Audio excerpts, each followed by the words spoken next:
السلام عليكم ورحمة الله وبركاته. معاكم خالد من قناة الشيف خالد مافيا، فيديو جديد كالعادة.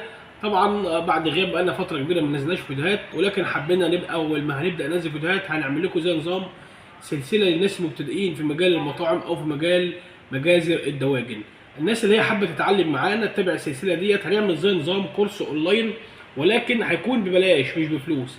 أنا لاحظت على اليوتيوب أو على الفيسبوك بعض الناس بتقدم الحاجات ديت، شغل المطاعم عامة، اللي هو بالنسبه لمجال الجزاره او شغل المشويات او شغل المطاعم، سواء كان بيتزا او شرقي او غربي، او في مجال اللحوم او مجازر الفراخ. بالنسبه للخلي حاجات كتير لقيتها دلوقتي بقت على اليوتيوب وعلى الفيسبوك، بقت بفلوس وبقت يعني اونلاين. طبعا بعض ناس كتير اصلا معهاش ان هي اصلا تجيب اللحمه، مش هتاخد كورس بقى اونلاين بفلوس عشان خاطر تتعلم. في ناس كتير معهاش، يعني مش متوفر معاه الفلوس. ممكن يكون متوفر معاه ان هو ممكن يفتح واي فاي مثلا من تليفون يتابع معانا الايه السلسله دي. فان شاء الله هنبدا من خلال الفيديو، بدايه الفيديو ده هنبدا نقدم لك سلسله جميله جدا. لو انت حابب تتعلم معانا او انت هتسافر دوله بره، لو انت مثلا هتسافر دوله بره خارج مصر، اي كانت دوله كانت اوروبيه او كانت دوله عربيه. لو انت مثلا هتسافر في بعض الاماكن مطلوب فيها الخلي او شغل المجازر عامه، او شغل جزاره اللحوم، ده مطلوب بره بطريقه كبيره، ومطلوب يعني مطلوب حاليا الايام ديت بكتير في مكاتب في مصر هنا بتطلع دول الخليج وبتطلع دول اوروبا. لو انت عاوز تسافر وما عندكش الخبره الكافيه بالنسبه للشغل، تقدر تتابع معانا السلسله دي. ناس كتير بتكلمني هي اصلا ما عندهاش خلفيه خالص عن مجال اللحوم او مجال الدواجن بالنسبه، يعني حتى هي اصلا ما اشتغلتش فيها خالص، وبتستفسر عن اسئله عشان خاطر الانترفيو اللي هو هيقابله بعد كده مع حسب الدوله اللي هو رايح فيها. ففي ناس كتير بتبدا تقدم وهي ما عندهاش اصلا خلفيه، او عندها حب، يعني ما عندهاش اي معلومه خالص عن سواء اللحوم او عن الدواجن. فاحنا ان شاء الله هنقدم لك من خلال الفيديو دهوت، من خلال السلسله دي هنقدم لك فيديوهات كتير ان شاء الله في مجال اللحوم بالنسبه للضاني والريش والكباب، واي حاجه تخص مجال المطاعم بالنسبه للحوم المشويه، وفي نفس الوقت في مجال مجازر الدواجن بالنسبه لخلي الفراخ، واي حاجه تخص مجال الفراخ بالنسب بالمعلومات بجميع الاقسام، باي حاجه بتكون داخل المجزر من بدايه الخلي لحد اي حاجه انت تطلبها. لو احنا قدمنا فيديو ما قلناش فيه يعني لو احنا مثلا قدمنا فيديو فيه فكره فيديو معينه حد عاوز يقولها لنا، اكتب لنا في الكومنتات تحت او في التعليقات واحنا هنرد عليه، وهنسيب حساب الواتس بتاعي اللي عاوز يتواصل معاه من خلال الواتس. ولكن عذرا وعفوا انا كان في ظروف عندي، ففي بعض ناس كتير كانت بعتلي على الواتس وكنت بتاخر في عدم الرد عليهم. فان شاء الله هنبدا من خلال الفتره دي هنبدا نرد على الناس كلها في التعليقات وعلى الواتس برده. وبرده باكد عليك لو انت هتسافر بره وفي نفس الوقت عاوز تتعلم الخلي او عايز تتعلم اي حاجه في مجال الجزاره او في مجال الدواجن، تابع معانا السلسله دي ان شاء الله هتفيدك كويس جدا. طبعا هنبدا نشتغل في الفيديو. ما تنساش، احب اذكرك ما تنساش تعمل الاشتراك الجميل واللايك الجميل بتاعك عشان يرفع الفيديو لاكبر عدد من الناس، عشان الناس كلها تقدر تشوفه. يلا بينا نبدا الفيديو. مبدئيا كده يا جماعه، عشان تكون حضرتك اللي بتتابعينا، عشان تكون انت صنايعي محترف وتكون صنايعي كويس، لازم يكون الكازلك بتاعك يكون مسنون كويس عشان خاطر الكازلك بتاعك يساعدك. تمام، هنقولك على كام طريقه سهله جدا بالنسبه لخلي الشاورما. وباكد عليك برضو على المعلومه ديت، الكازلك بتاعك لازم يكون مسنون او حامي جدا عشان خاطر يساعدك في الشغل. تمام، انا بفضل نوع من الكذلك، نوع معين حتى لو لاحظته في بعض فيديوهاتي او في معظم الفيديوهات بشتغل بيه. الكازدك اللي هو بايض بيضه ده، الكازدك ده صيني. تمام، الكازدك دوت سعره رخيص جدا، يعني ممكن تلاقيه عامل 60 جنيه 70 جنيه، والله اعلم هو دلوقتي حاليا عامل كام، بس هو مش هيكون اغلى من كده، يعني هو مثلا ما تعداش ال 100 جنيه. ولكن عشان ما تقولش في الفيديو ده احب اعرفك ان الكازدك دوت هو صيني ولكن سلاحه مميز وهو خفيف جدا في الايد، بيكون كويس حتى في شغل الفراخ، بيكون جميل جدا. زي ما حضراتكم شايفين دي طريقه سهله ومن اسهل الطرق اللي احنا بنشتغل بيها في الفراخ. انت ممكن تحس ان بعض الطرق اللي انا بقدمها على اليوتيوب الطرق كلها واحده او مفيش فيها اختلاف، ولكن كل فتره بنجيب طريقه جديده احنا بنقدمها بتكون سهله على المتابع وبتكون سهله على المبتدئين بالذات في مجال الخلي، لان الخلي بياخد وقت شويه. فلو انت حابب تسافر او انت حابب تتعلم، لازم مش اقل من شهر لازم تكون بدات تمسك الكازدك، مش اقل من شهر تكون بدات خلاص تمسك الكازدك والسكينه. اقل من شهر مش هكون فهمت حاجه بالنسبه لمجال الخلي بالذات. وبالذات خاصة الطريقة اللي هي بتفرغ بيها الهيكل سليم، يعني طريقة المنديل أو حسب ما كل طريقة بتسمي. في مثلا طرق في مصر، طرق الفراشة، ده طرق مثلا اسكندراني، ده منديل. فكل حاجة ولها اسم وكل حاجة ولها طريقة. يعني الخلية اللي هي سليمة الخلية اللي هي سليمة بتاعت الشاورما بتطلع الهيكل بتاع الفرخة سليم زي ما حضراتكم شايفين كده في نفس النظام ده. الطريقة دي جميلة جدا. والطريقه بتاعت الشاورما دي بتستخدم يعني لحاجات كتير، زي مثلا ايه، ممكن تستخدمها في البانيه، تستخدمها في الشيش طاووق، وتستخدمها في الشاورما، تستخدم في اي حاجه طالما الفرخه اتخلت بتستخدم في اي حاجه.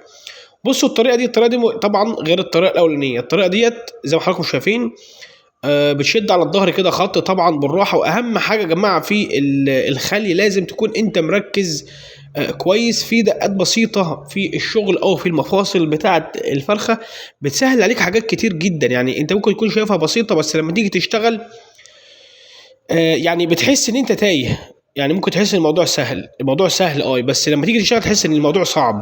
شفت الطريقه ديت انا فصلت الهيكل، يعني انا شلت الظهر، عملت الظهر بس وشلت. يعني اللي كان في بدايه الشغل يقول لك مثلا ايه ده الهيكل هيطلع سليم، لا انا حبيت اعمل الطريقه دي عشان خاطر ان الناس اللي هي لسه مبتدئه تكون موضوع الشاورما او موضوع الخلي الشاورما عامه الفرخه المنديل زي كده تكون سهله عليهم. انت طالما شلت الهيكل بتاع الظهر علمت عليه وشلته، تبدأ تشتغل بقية الصدر بطريقة البانيه. في ناس بتشتغل طريقة اسكندراني. الطريقة الاسكندراني ديت ان انت بتعلم او بتشيل العظمية بتاعت الصدر من النص، تمام.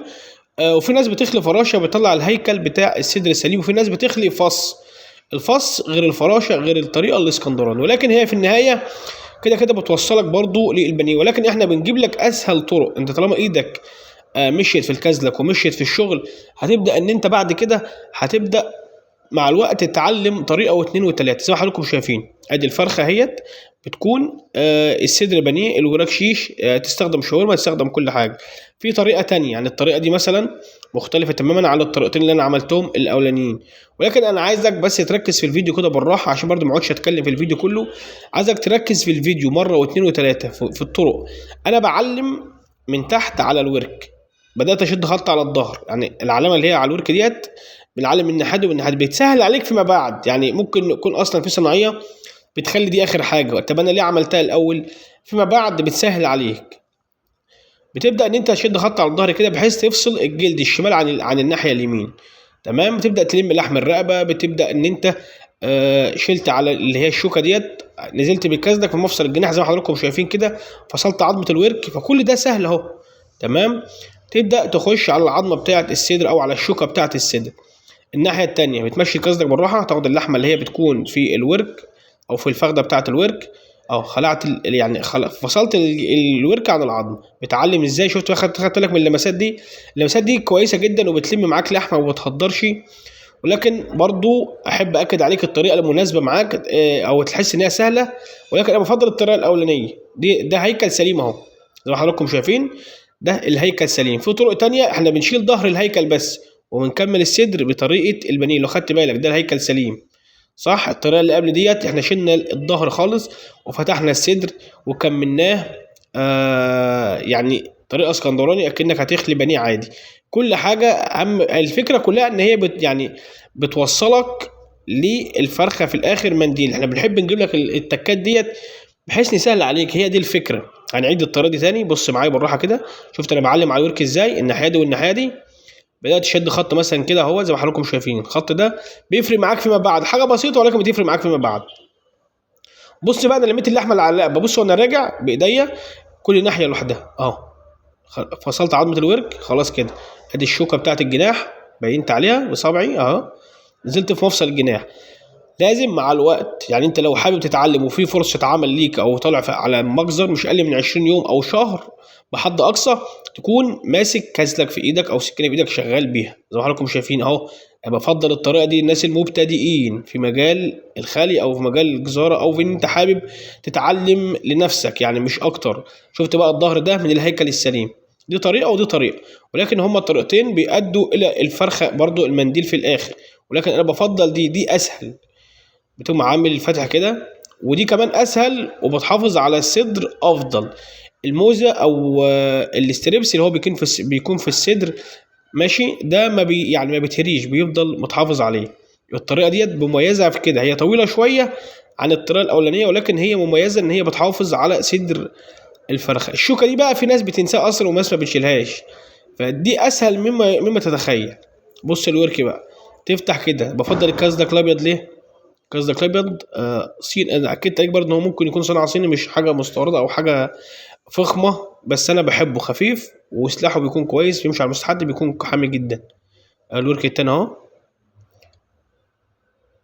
الورك برضه اسهل ما فيش. الورك ده بيطلع منه برضه الشيش طاووق، بيطلع منه كل حاجه، دبوس، فخده، شيش طاووق، نعمل شاورما، بيطلع منه كل حاجه برضه. ادي الورك اهو، اسهل مما تتخيل. موضوع مش صعب، ولكن احنا بنصعب الامور على نفسنا. حبيت اخلي لك الجناح هنا بقى، لان ناس كتير ما بتخليش الجناح اصلا. حبيت برضو اقول له قرب الكاميرا. بص بتفتح ازاي، فتحه بسيطه، تفضل ماشي بيها على ظهر الجناح اهو، واحده من الناحيه دي، تعلم من الناحيه دي ومن الناحيه دي، تعدي كذلك من تحت كده، الجناح يعتبر خلص. وجيب بطن الجناح معاك وانت نازل اهو، ادي الجناح اهو.